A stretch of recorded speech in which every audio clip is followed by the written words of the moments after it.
ಓಂ ಶ್ರೀ ಶಾರದಾ ಗುರುಭ್ಯೋ ನಮಃ.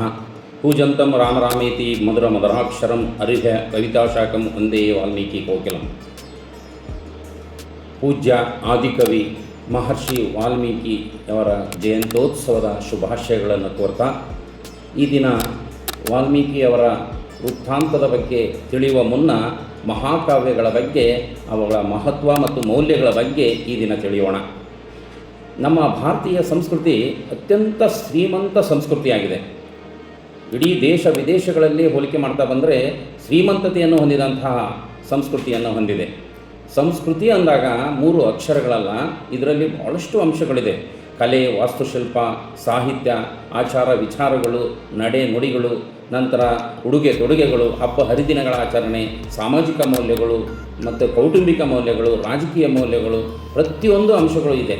ಪ್ರೀತಿ, ವಿಶ್ವಾಸ, ಆದರಣೀಯತೆ, ಆತಿಥ್ಯ, ಆಧ್ಯಾತ್ಮಿಕ ಮೌಲ್ಯ, ಯೋಗ, ಹೀಗೆ ಅನೇಕ ಅಂಶಗಳು ಅಡಗಿರುವಂಥದ್ದು ನಮ್ಮ ಸಂಸ್ಕೃತಿ.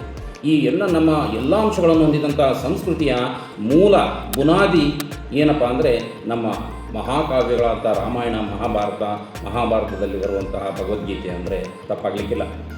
ಈ ಮಹಾಕಾವ್ಯಗಳಲ್ಲಿ ಹೇಗೆ ಹಾಸುಹೊಕ್ಕಾಗಿದ್ದಾವೆ ಅಂತ ನೋಡ್ತಾ ಬಂದರೆ, ಈಗ ರಾಜ ಮಹಾರಾಜರ ಕಾಲದಲ್ಲಿ ಅನೇಕ ದೇವಸ್ಥಾನಗಳು, ಗೋಪುರಗಳನ್ನು ಕಟ್ಟಿದ್ದಾರೆ. ಅದರ ಸುತ್ತಲೂ ನೋಡಿದಾಗ ರಾಮಾಯಣ ಮಹಾಭಾರತದ ದೃಶ್ಯಗಳನ್ನು ಕಾಣ್ತೀವಿ. ಇನ್ನು ಸಾಹಿತ್ಯದ ಬಗ್ಗೆ ಬಂದರೆ ಅನೇಕ ಕವಿಗಳು ಏನು ಮಾಡಿದ್ದಾರೆ, ಈ ರಾಮಾಯಣ ಮಹಾಭಾರತದ ಅನೇಕ ಪ್ರಸಂಗಗಳನ್ನು ಸಮ್ಮಿಳಿತ ಮಾಡ್ಕೊಂಡಿದ್ದಾರೆ. ಅದರಲ್ಲೂ ರಾಮಾಯಣದಲ್ಲಿ ಮಾಸ್ತಿಯವರಾಗಿರ್ಬೋದು, ತುಳಸಿದಾಸರಾಗಿರ್ಬೋದು, ಕುವೆಂಪುರವರ ಶ್ರೀ ರಾಮಾಯಣ ದರ್ಶನಂ, ತೊರವೆ ರಾಮಾಯಣ, ರಾಮಚಂದ್ರ ಚರಿತ, ಹೀಗೆ ಅನೇಕ ಕವಿಗಳು ತಮ್ಮ ಗ್ರಂಥಗಳಲ್ಲಿ ರಾಮಾಯಣ ಮಹಾಭಾರತವನ್ನು ಅನೇಕ ಪ್ರಸಂಗಗಳನ್ನು, ಆದರ್ಶಗಳನ್ನು ಇಟ್ಕೊಂಡು ರಚಿಸಿದ್ದಾರೆ. ಅವೆಲ್ಲ ನಮಗೆ ಗೊತ್ತಿರುವಂಥ ವಿಚಾರ.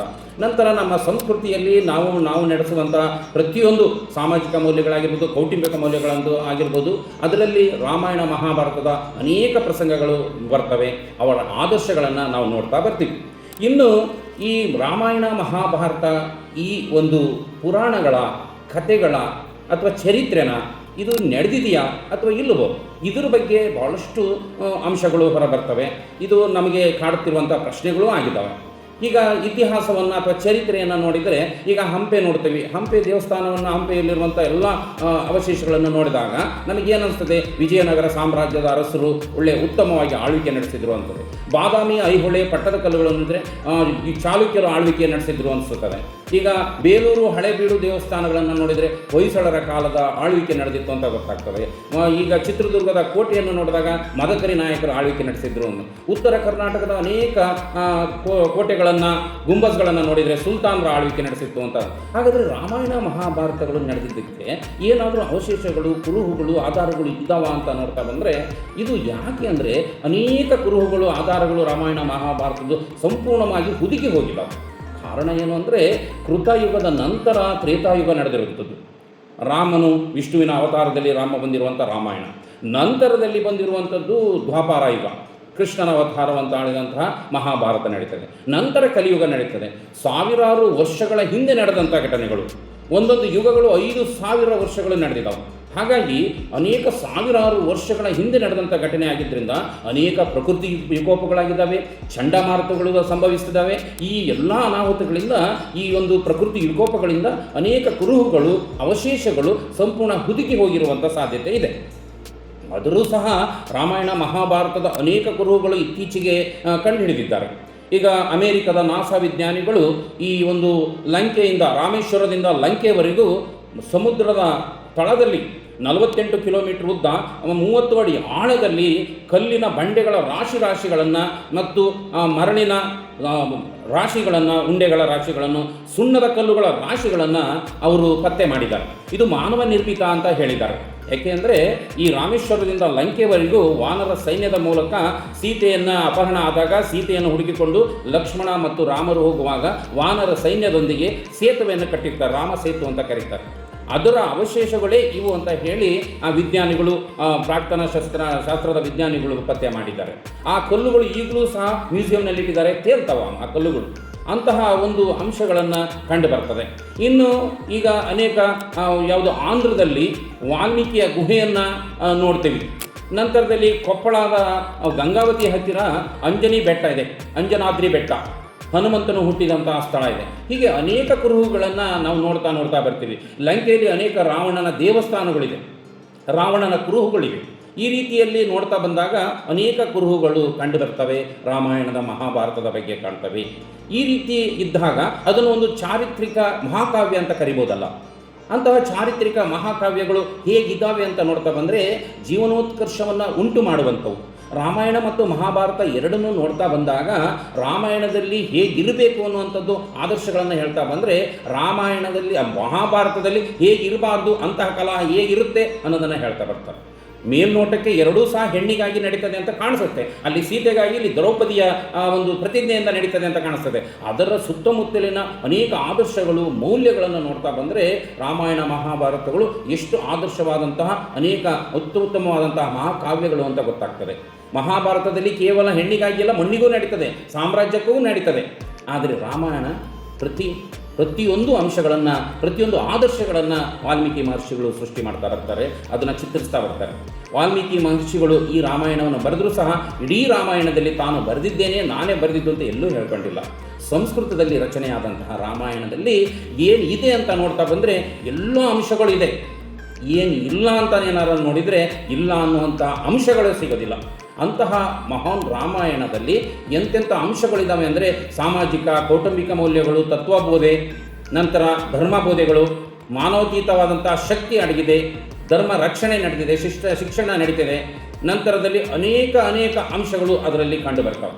ಈಗ ಒಂದೊಂದು ಪಾತ್ರಗಳನ್ನು ವಾಲ್ಮೀಕಿ ಮಹರ್ಷಿಗಳು ಯಾವ ರೀತಿ ಚಿತ್ರಿಸ್ತಾ ಹೋಗ್ತಾರೆ ಅಂದರೆ ಸಕಲ ಸದ್ಗುಣ ಸಂಪನ್ನನಾದಂತಹ ಏಕಪ್ರಜ್ಞಿ ವ್ರತಸ್ಥನಾದಂತಹ ಪಿತೃವಾಕ್ಯ ಪರಿಪಾಲಕನಾದಂತಹ ಶ್ರೀರಾಮನನ್ನು ಚಿತ್ರಿಸಿದರೆ, ಇನ್ನು ಸದ್ಗೃಹಿಣಿ ಸಂಪನ್ನೆ ಆದರ್ಶ ಸತಿ ಪಾತಿವ್ರತೆಗೆ ಮತ್ತೊಂದು ಹೆಸರು ಸೀತಾಮಾತೆಯನ್ನು ತರ್ತಾರೆ.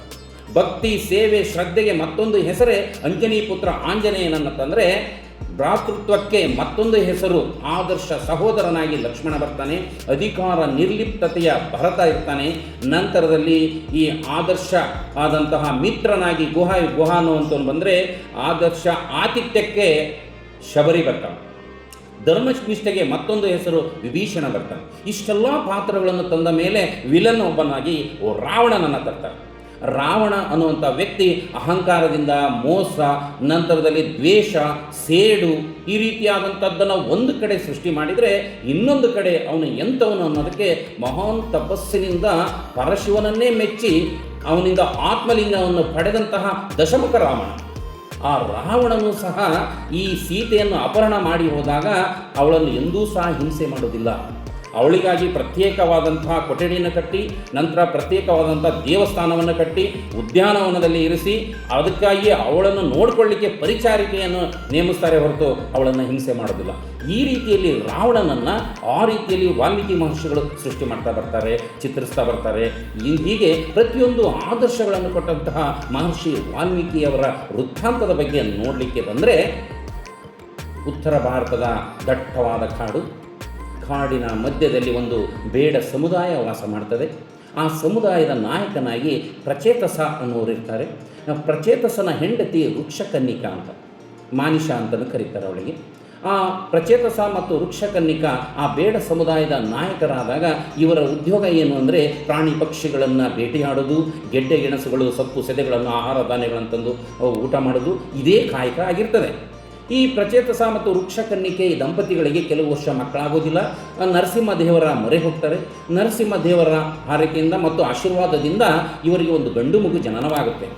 ಆ ಮಗುವಿಗೆ ರತ್ನಾಕರ ಅಂತ ಹೆಸರು ಕೊಡ್ತಾರೆ. ಈ ರತ್ನಾಕರ ಬಾಲ್ಯದಲ್ಲಿದ್ದಾಗ ಭಾಳ ತುಂಟನಾಗಿರ್ತಾನೆ, ಚತುರನಾಗಿರ್ತಾನೆ, ಒಂದು ಕಡೆ ನಿಲ್ಲೋದಿಲ್ಲ.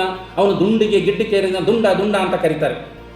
ಈ ರೀತಿಯಲ್ಲಿ ರತ್ನಾಕರ ಬೆಳೆದಂತೆ ಅವನಿಗೆ ದೊಡ್ಡವನಾದ ಮೇಲೆ ಮದುವೆ ಮಾಡ್ತಾರೆ. ಅವನ ಹೆಂಡತಿ ಸನಾತನಿ. ಕಾಲಕ್ರಮೇಣ ಮಕ್ಕಳಾಗ್ತವೆ.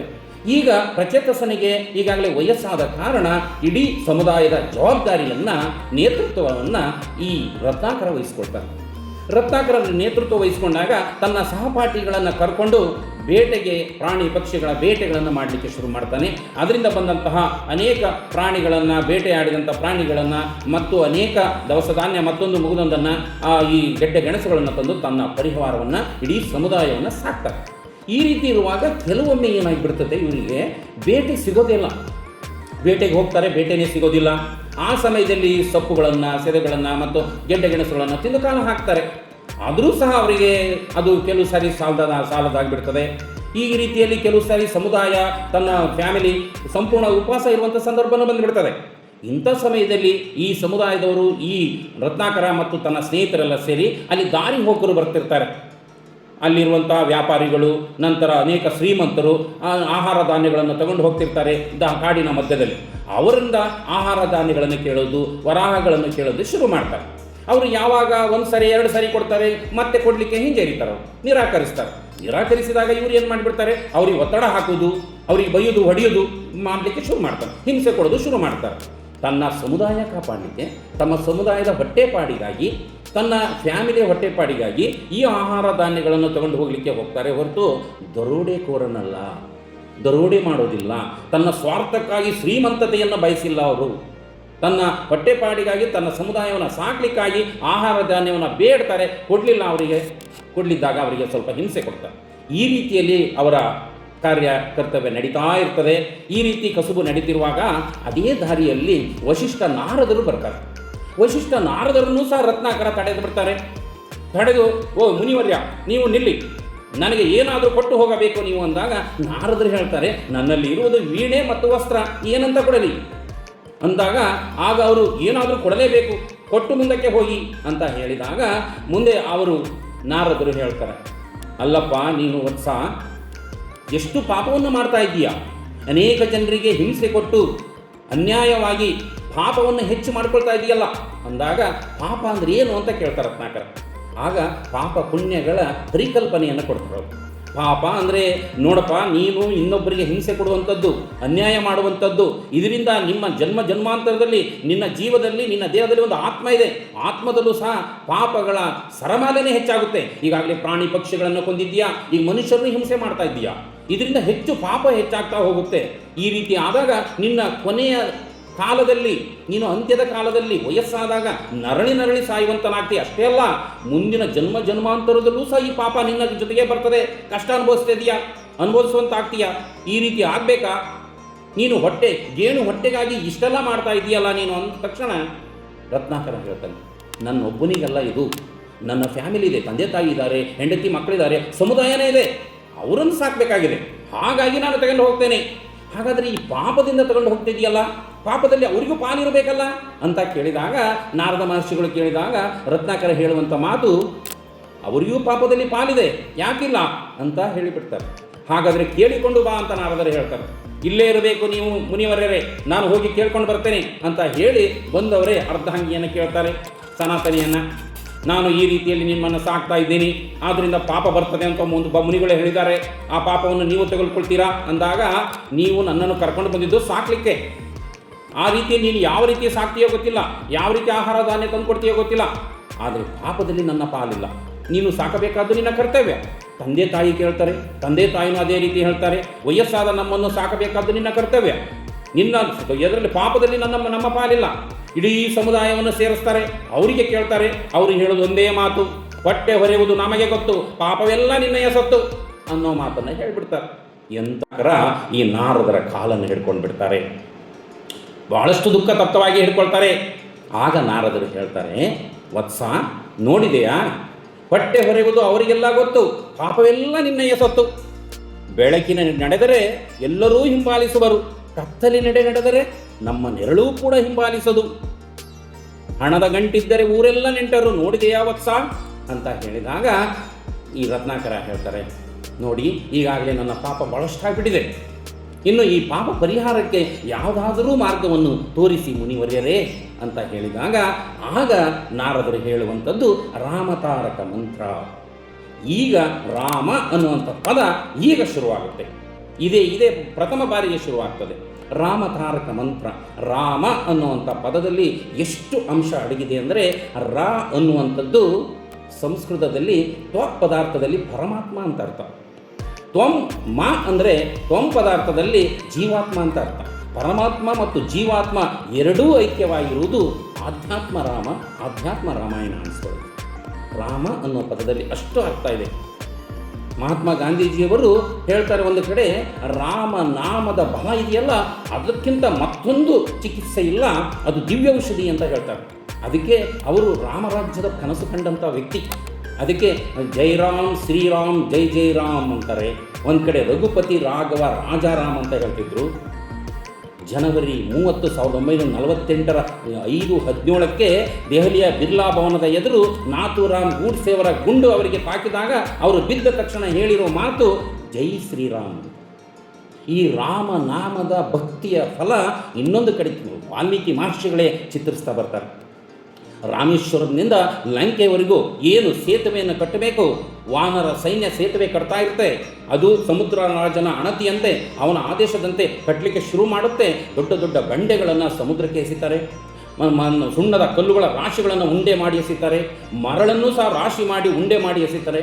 ವಾನರ ಸೈನ್ಯ ಈ ಕೆಲಸದಲ್ಲಿ ತೊಡಗಿರುತ್ತೆ. ಆ ಎಸೆಯುವಾಗ ಆ ಬಂಡೆಗಳ ಮೇಲೆ ರಾಮ ರಾಮ ಅಂತ ಬರೆದು ಭಕ್ತಿಯಿಂದ ಬರೆದು ಅದಕ್ಕೆ ಹಾಕ್ತದೆ. ಆ ಸಮುದ್ರದಲ್ಲಿ ತೇಲ್ತವೆ ಎಲ್ಲ ಬಂಡೆಗಳು, ಮುಳುಗೋದಿಲ್ಲ. ಶ್ರೀರಾಮ ನೋಡಿದವರೇ ತಾವು ಸಹ ಒಂದು ಕಲ್ಲನ್ನು ತೆಗೆದು ಅಲ್ಲಿ ಎಸೆತಾರೆ. ಆ ಶ್ರೀರಾಮ ಎಸೆದಂಥ ಕಲ್ಲು ಮುಳುಗಿ ಹೋಗುತ್ತೆ. ಎಂಥ ಮಾತು ನೋಡಿ, ಇವರು ಎಸೆದ ಕಲ್ಲೇ ಮುಳುಗಿ ಹೋಗುತ್ತೆ. ಅಲ್ಲಿ ವಾನರ ಶ್ರೇಷ್ಠದ ಅಂತ ವಾನರ ಶ್ರೇಷ್ಠ ಒಬ್ಬ ಹೇಳ್ತಾನೆ, ಶ್ರೀರಾಮಚಂದ್ರರೇ ನೋಡಿ, ರಾಮನಾಮದ ಬಲ ಎಷ್ಟಿದೆ ನೋಡಿ, ವ್ಯಕ್ತಿಗಿಂತ ಭಕ್ತಿ ಎಷ್ಟು ಶ್ರೇಷ್ಠ ಅನ್ನೋದು ನೋಡಿದ್ದೀರಾ ಅಂತ ಹೇಳ್ತಾರೆ. ಈ ರೀತಿಯಲ್ಲಿ ರಾಮನಾಮದ ಬಲ, ಆ ಒಂದು ರಾಮ ತಾರಕ ಮಂತ್ರದ ಬಲ ಅಷ್ಟು ಶ್ರೇಷ್ಠವಾಗಿರುತ್ತೆ. ಅಂಥ ರಾಮತಾರಕ ಮಂತ್ರವನ್ನು ಈ ರತ್ನಾಕರನಿಗೆ ಬೋಧನೆ ಮಾಡಿ ಒಂದು ಕಡೆ ಘೋರವಾದ ತಪಸ್ಸು ಮಾಡಿ ಅಂತ ಹೇಳಿ ಒಂದು ಜಾಗವನ್ನು ತೋರಿಸಿ ನಾರದ ಮಹರ್ಷಿಗಳು ಹೋಗ್ತಾರೆ. ಹೋದ ನಂತರ ಇವರು ಒಂದು ಕಡೆ ಕೂತ್ಕೊಂಡು ವರ್ಷಾನುಗಟ್ಟಲೆ ತಪಸ್ಸನ್ನು ಮಾಡ್ತಾರೆ. ಮೊದಲು ಹೋಗುವಾಗ ರಾಮ ರಾಮ ಅಂತ ಹೇಳಿ ಬರಲ್ಲ ಅವರಿಗೆ, ಮರ ಮರ ಅಂತ ಹೇಳುವಂಥದ್ದು ರಾಮವಾಗಿ ಪರಿವರ್ತನೆ ಆಗುತ್ತೆ. ತಮ್ಮ ಮೈ ಮೇಲೆ ಹುತ್ತ ಬೆಳೆಯುವವರಿಗೂ ಸಹ ತಪಸ್ಸನ್ನು ಆಚರಿಸ್ತಾರೆ.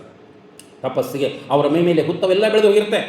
ಕೆಲವು ವರ್ಷಗಳ ನಂತರ ಅದೇ ಮಾರ್ಗವಾಗಿ ಈ ನಾರದ ಮಹರ್ಷಿಗಳು ಬಂದಾಗ ಇಲ್ಲಿ ಏನೋ ಒಂದು ರಾಮ ರಾಮ ರಾಮ ಅಂತ ಶಬ್ದ ಕೇಳ್ತಿದೆಯಲ್ಲ ಅಂತ ಕಿವಿಯನ್ನು ಆ ಕಡೆ ಕೊಡ್ತಾರೆ. ರತ್ನಾಕರನೆಂಬಂತಹ ಬೇಡನನ್ನು ಇಲ್ಲಿ ಕೂರಿಸಿ ಹೋಗಿದ್ದೆ, ಅವರು ತಪಸ್ಸು ಮಾಡ್ತಾ ಇದ್ದಾರೆ ಅಂದವರೇ ಹತ್ತಿರ ಬಂದು ಇಡೀ ಹುತ್ತದ ಮೇಲೆ ಕರಸ್ಪರ್ಶ ಮಾಡ್ತಾರೆ. ತಮ್ಮ ಕೈಯನ್ನು ಅಲ್ಲಿ ಸ್ಪರ್ಶ ಮಾಡಿದ ತಕ್ಷಣ ಏನು ಮಾಡುತ್ತೆ, ಆಗ 7 ಮಹಾಋಷಿ ಅಂತ ಹೇಳ್ತಾರೆ. 7 ಮಹಾಋಷಿ ಅನ್ನೋದೇ ಮಹರ್ಷಿಯಾಗಿ ಪರಿವರ್ತನೆ ಆಗುತ್ತೆ. ಇಡೀ ಹುತ್ತ 2 ಹೋಳಾಗಿ ರತ್ನಾಕರ ಎದ್ದು ಬರ್ತಾರೆ. ಆತ್ಮ ಸಾಕ್ಷಾತ್ಕಾರವನ್ನು ಹೊಂದಿ, ಇಡೀ ಜೀವನದ ಸಾಕ್ಷಾತ್ಕಾರವನ್ನು ಹೊಂದಿ ಪುನರ್ಜನ್ಮವನ್ನು ಪಡೆದು ಹುತ್ತವನ್ನು 2 ಭಾಗ ಮಾಡಿ ಎದ್ದು ಬರ್ತಾರೆ. ರತ್ನಾಕರ ವಾಲ್ಮೀಕಿ ಆಗ್ತಾರೆ. ವಲ್ಮೀಕ ಅಂದರೆ ಹುತ್ತಕ್ಕೆ ಸಂಸ್ಕೃತದಲ್ಲಿ ವಲ್ಮೀಕ ಅಂತ ಕರೀತಾರೆ. ವಲ್ಮೀಕದಿಂದ ಎದ್ದು ಬಂದವರೇ ವಾಲ್ಮೀಕಿ ಅನಿಸ್ಕೊಳ್ತಾರೆ. ಬಂದವರೇ ನಾರದರಿಗೆ ನಮಸ್ಕಾರ ಮಾಡಿ ನನ್ನ ಮುಂದಿನ ನಡೆ ಏನು ಅಂತ ಕೇಳ್ತಾರೆ. ಆಗ ನಾರದ ಮಹರ್ಷಿಗಳು ಹೇಳ್ತಾರೆ, ಈ ಉತ್ತರ ಭಾರತದಲ್ಲಿ ಗಂಗಾ ನದಿಯ ಉಪನದಿಯಾದಂತಹ ತಮಸಾ ನದಿ ಇದೆ. ಆ ತಮಸಾ ನದಿ ತೀರದಲ್ಲಿ ಒಂದು ಆಶ್ರಮವನ್ನು ಕಟ್ಟಿಕೊಂಡು ಅಲ್ಲಿ ತಮ್ಮ ಶಿಷ್ಯರನ್ನು ಒಳಗೊಂಡಂತೆ ಅಲ್ಲಿ ವಾಸವಾಗಿರಿ.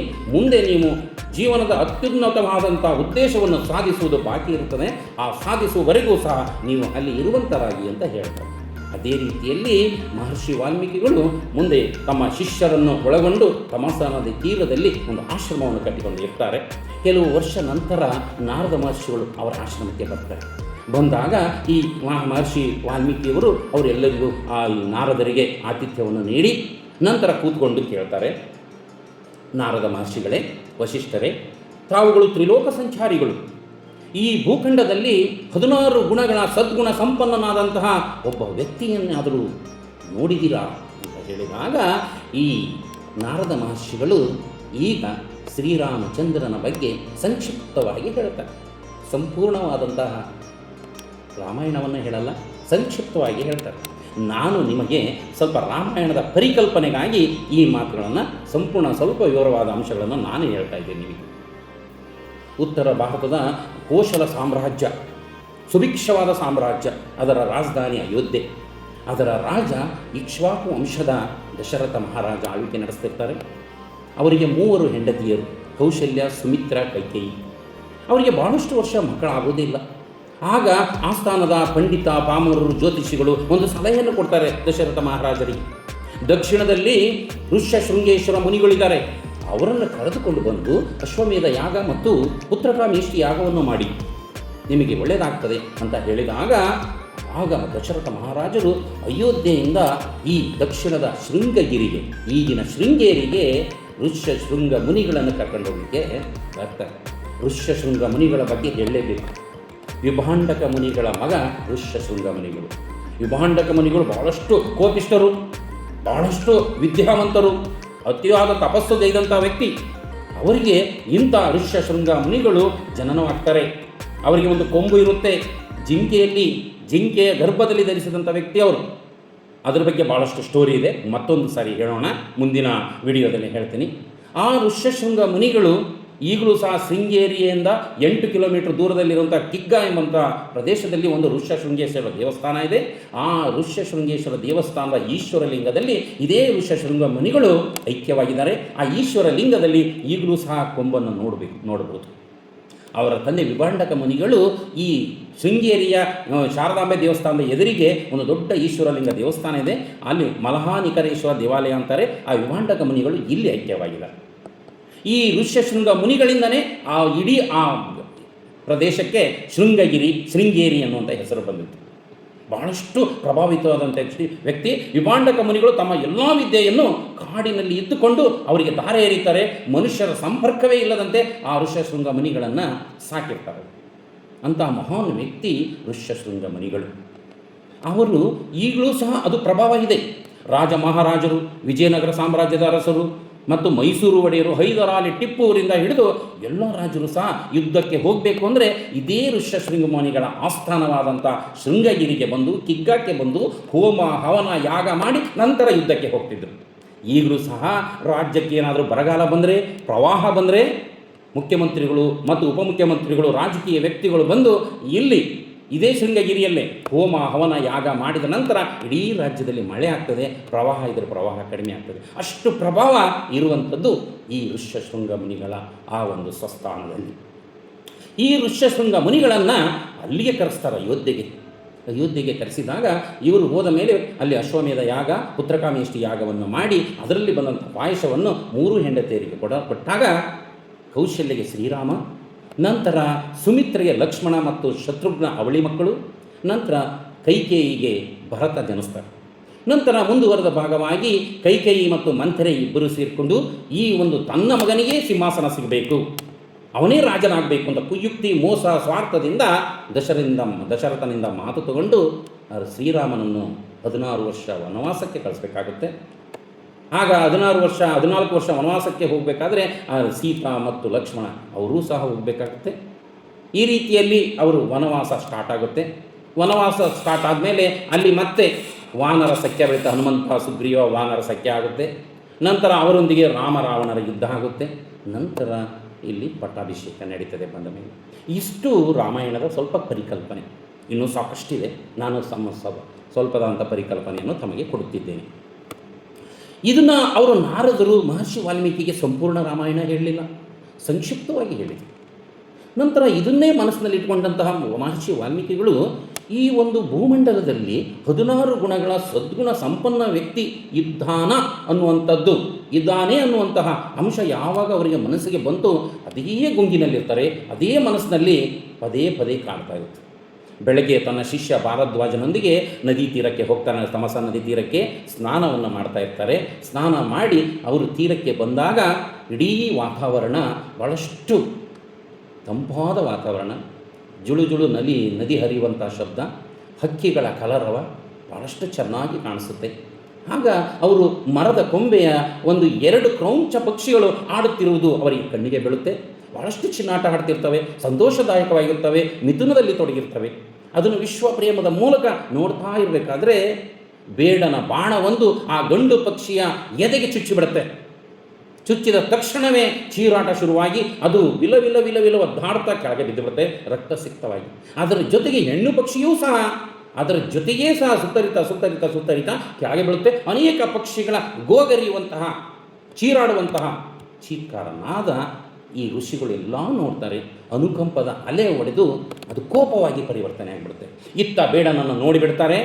ಬೇಡನನ್ನು ನೋಡಿದ ತಕ್ಷಣ ಅವರು ಅವರಿಂದ ಬಂದಂಥ ಮಾತು ಶಾಪ ಹೇಗಿರುತ್ತೆ ನೋಡಿ. ಮಾ ನಿಷಾದ ಪ್ರತಿಷ್ಠಾಂ ತ್ವಮಮ ಶಾಶ್ವತೀ ಸಮ ಯತ್ಕ್ರೌಂಚ ಮಿಥುನಾ ದೇಹಕಂ ಅವಧಿ ಕಾಮಮೋಹಿತಂ ಅಂತ ಹೇಳಿಬಿಡ್ತಾರೆ ನೋಡಿ. ಇದು ಮಾ ನಿಷಾದ, ಎಲೆ ವ್ಯಾಧಿಯೇ ಬೇಡನೆ, ಪ್ರತಿಷ್ಠಾಂ ತ್ವಮಗಮ ನಾನು ಪ್ರತಿಜ್ಞೆ ಮಾಡ್ತಾ ಇದ್ದೇನೆ, ಶಾಶ್ವತೀ ಸಮ ಶಾಶ್ವತವಾಗಿ ನಿನಗೆ ಮುಕ್ತಿ ದೊರೆಯದಿರಲಿ, ಯತ್ಕ್ರೌಂಚ ಮಿಥುನಾ ದೇಹಕಂ ಅವಧಿ ಕಾಮಮೋಹಿತಂ ಮಿಥುನದಲ್ಲಿ ತೊಡಗಿರುವಂಥ ಪಕ್ಷಿಗಳನ್ನು ನೋಡಿಯೂ ಸಹ ಒಂದೇ ಅಲ್ಲ ನಿನಗೆ ಮುಕ್ತಿ ದೊರೆಯದಿರಲಿ ಅಂತ ಅರ್ಥ. ಒಂದು ಕಡೆ ಇವರು ಶಾಪ ಕೊಟ್ಟಿರುವ ಮಾತು ಅರ್ಥ ಮುಖ್ಯ ಅಲ್ಲ, ಈ ರೀತಿಯಾದಂತಹ ಒಂದು ಪದ್ಯ ಅವರ ಬಾಯಿಂದ ಹೊರಹೊಮ್ಮಿರೋದು ಇದೇ ಪ್ರಥಮ. ಭಾರದ್ವಾಜ ಶಿಷ್ಯ ಮತ್ತು ಇವರು ತಮ್ಮ ಮುಖವನ್ನು ತಾವು ನೋಡ್ಕೊಳ್ತಾ ಇದ್ದಾರೆ. ಆಶ್ಚರ್ಯ, ಪರಮಾಶ್ಚರ್ಯ. ಇಲ್ಲಿವರೆಗೂ ಇಂಥ ಮಾತುಗಳನ್ನು ನಾನು ಆಡೇ ಇಲ್ಲ. ಎಲ್ಲಿಂದ ಬಂತು ಈ ಮಾತು? ಹೇಗಿದೆ ಇದು?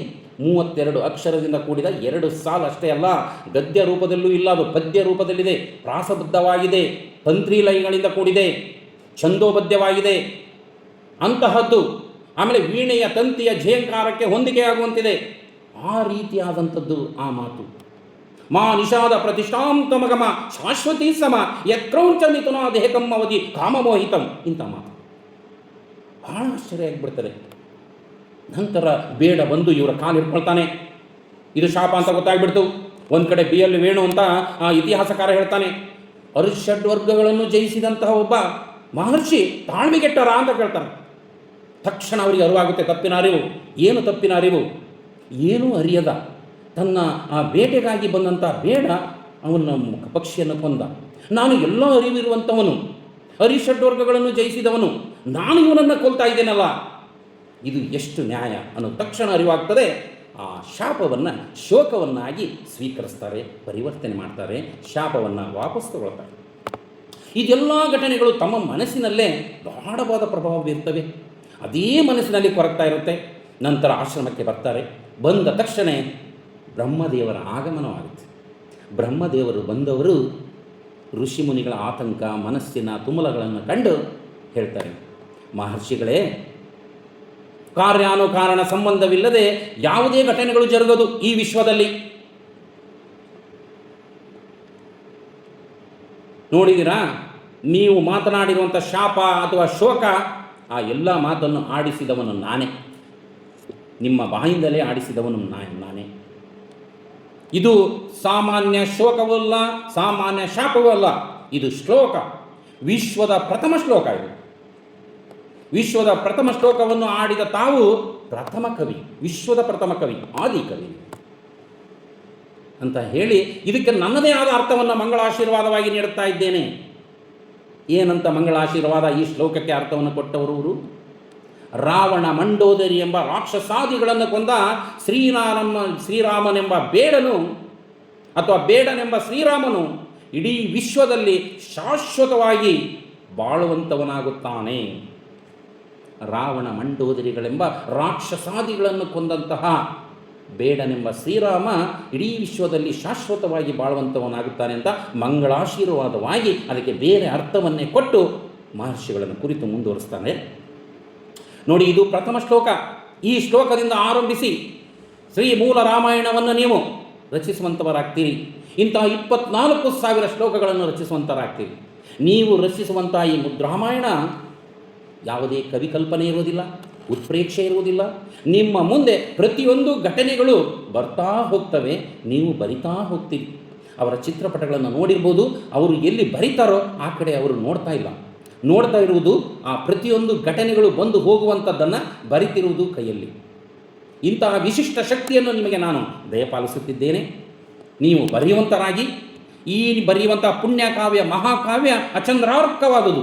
ಅಂದರೆ ಭೂಮಿ, ಆಕಾಶ, ಸಮುದ್ರ, ಸರೋವರ, ಸೂರ್ಯ, ಚಂದ್ರ ಎಲ್ಲ ಎಲ್ಲಿವರೆಗೂ ಇರ್ತವೋ ಅಲ್ಲಿವರೆಗೂ ಸಹ ನಿಮ್ಮ ಈ ಗ್ರಂಥ, ಈ ಮಹಾಕಾವ್ಯ ಶಾಶ್ವತವಾಗಿ ಜಗತ್ಪ್ರಸಿದ್ಧವಾಗಿ ಜನರೆಲ್ಲ ಓದುವಂತಾಗುತ್ತದೆ ಅಂತ ಹೇಳಿ ಬ್ರಹ್ಮದೇವರು ಅದೃಶ್ಯರಾಗ್ತಾರೆ. ನಂತರ ಈ ರಾಮಾಯಣವನ್ನು ಬರಲಿಕ್ಕೆ ಮಹರ್ಷಿ ವಾಲ್ಮೀಕಿಗಳು ಕೂತು ಶುರು ಮಾಡ್ತಾರೆ. 24,000 ಶ್ಲೋಕಗಳನ್ನು ಬರೀತಾರೆ. ಆ 24,000 ಶ್ಲೋಕಗಳು 7 ಕಾಂಡಗಳಾಗಿ ಪರಿವರ್ತನೆ ಆಗುತ್ತೆ. 4,80,002 ಪದಪುಂಜಗಳನ್ನು ಹೊಂದಿದಂಥ ಮಹಾಕಾವ್ಯ, ಪುಣ್ಯಕಾವ್ಯ ಶ್ರೀರಾಮಾಯಣ ಹೊರಬರುತ್ತೆ.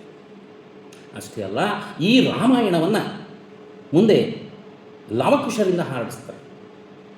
ರಾಮನ ಮಕ್ಕಳಾದ ಲವಕುಶರ ಜನನ ಈ ವಾಲ್ಮೀಕಿ ಮಹರ್ಷಿಗಳ ಆಶ್ರಮದಲ್ಲೇ ನಡೀತದೆ.